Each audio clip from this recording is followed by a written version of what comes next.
So here's another episode in the Bronstein series of Top 10 Secrets to Success. There's a lot more than Top 10, but there's more. And in this series, I'm always talking about success is based on drive and ambition, not about education. If you have to watch other episodes, that my wife's always telling friends, David says the kids don't have to go to school. And I never said that. I said success has nothing to do with education. Success has to do with you. If you do something, you'll succeed. And that's my motto all the time. Do something, you'll succeed. Most people don't do anything.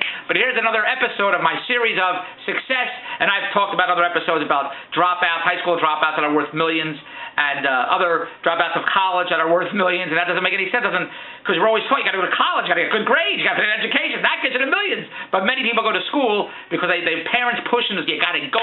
Parents, they push them, they give them tutors, and they give them private schools. The parents walk around, my kid goes to the best private school, the best money, the best, excuse me, private school. They're also, they spend, I don't know how much private school costs. 10, 20, 30, 40,000, whatever. I don't know. I don't send my kids to private school, so I wouldn't know what it costs. And they think, well, there's better teachers, better grades, less kids in the class. They have all this bullshit excuse just so they got to give their kids the best education. Terrific. And then you ask them, now when they get out of school, what are they going to do? Don't know. No idea, but they have a great education. Well, how are they going to make money? Can't tell you that. But they have a great education. We have friends that attend, a lot of friends of the best, and the kids don't want to be in a private school.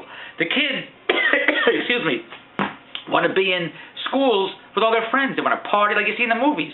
That's what but the parents push them and pressure them so much to get good grades. You've got to get grades. You've got to pull up your mark. You've got to get into this school. It's so important to get in the prestigious school. You've got to pull up your grades.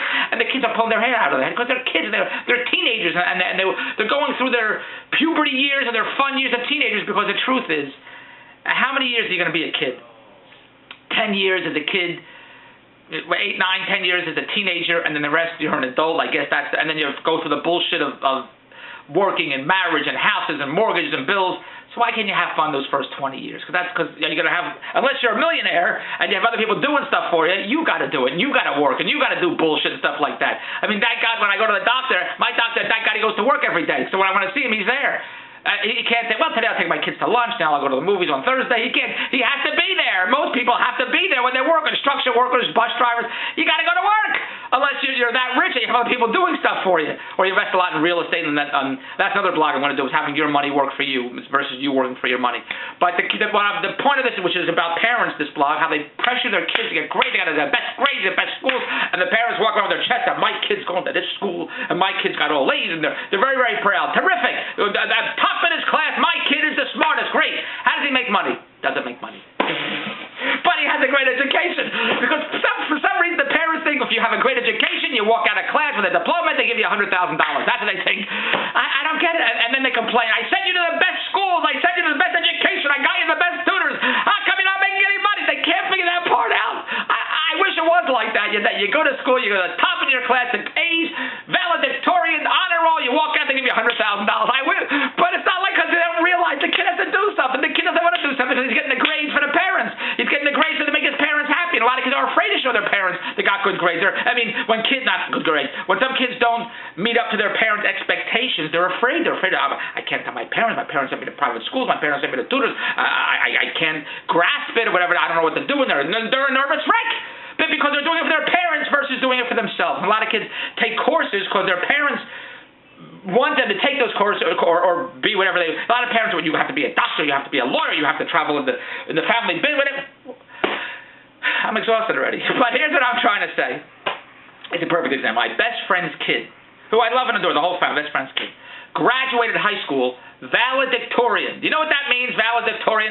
Top of his class, straight A's, honor roll, the smartest genius kid there, walking around with their chest out so high, and his wife doesn't have that big of a chest, so she had to stick it out like that, and walking around with their chest that high, and they're so proud that my kid's valedictorian. Oh, valedictorian. Oh, yes, he's valedictorian. They're so excited. Well, that's something to be proud of. Great. How does he make any money? Doesn't make any money. And then because he's valedictorian, he gets into the best school. He goes to Columbia University. That's a tough school to get into in New York, to go to Columbia University. Oh, my, he's at Columbia University. His grades are, he's at top of his class. That is and what did he take? Taking business. I don't know why. Did he want to take business? I don't know. So he's taking business, whatever the hell that is. And he said, do you think I know what the hell I'm doing in business? I take business. Top of the best grades, top of it so big at Columbia University, the top bit of his class, that headhunters were coming from other big brokerage firms like Lehman Brothers, and are they still around? And Goldman Sachs, and they ran and they grabbed him. Said, we got to get you. You are top top in your class. Do you know anything about stocks? Nothing. But you're the top of your class. We gotta get you. And they grabbed him right out of school. What a job to make $100,000 a year. There's a perfect example. He went right from school to make $100,000 a year. Great.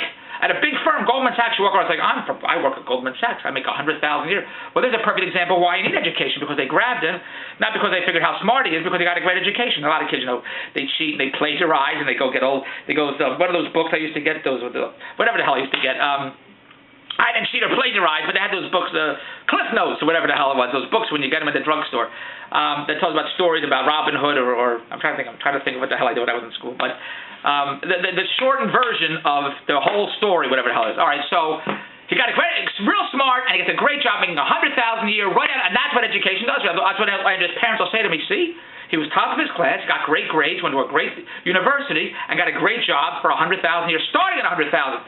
And then through the years, he could have made maybe $500,000, $500,000, $50,000 a month, maybe it's $700,000. Who knows? I don't know what the hell it is, because it never got that high. Because in 9 months he was laid off.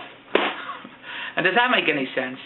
Why would Goldman Sachs lay off a guy that's valedictorian in high school, that's unbelievable, all A's, and the Columbia University, top in his class? That's who you want to build the company. And then to lay him off after 9 months was, well, the business was bad, they had to lay him off. Well, why'd they lay him off?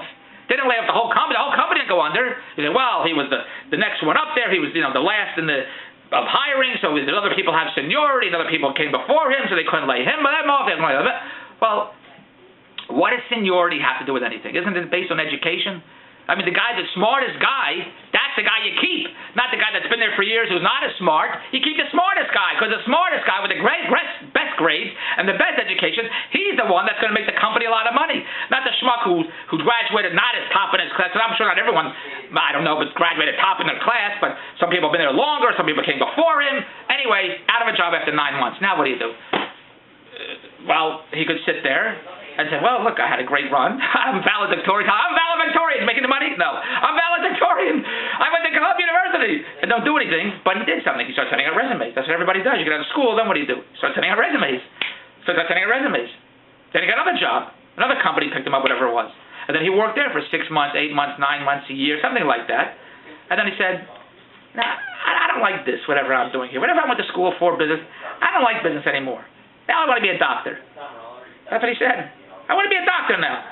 Now his parents that paid for his education at Columbia University figured, we gave him the best education we could. We threw a lot of money into it.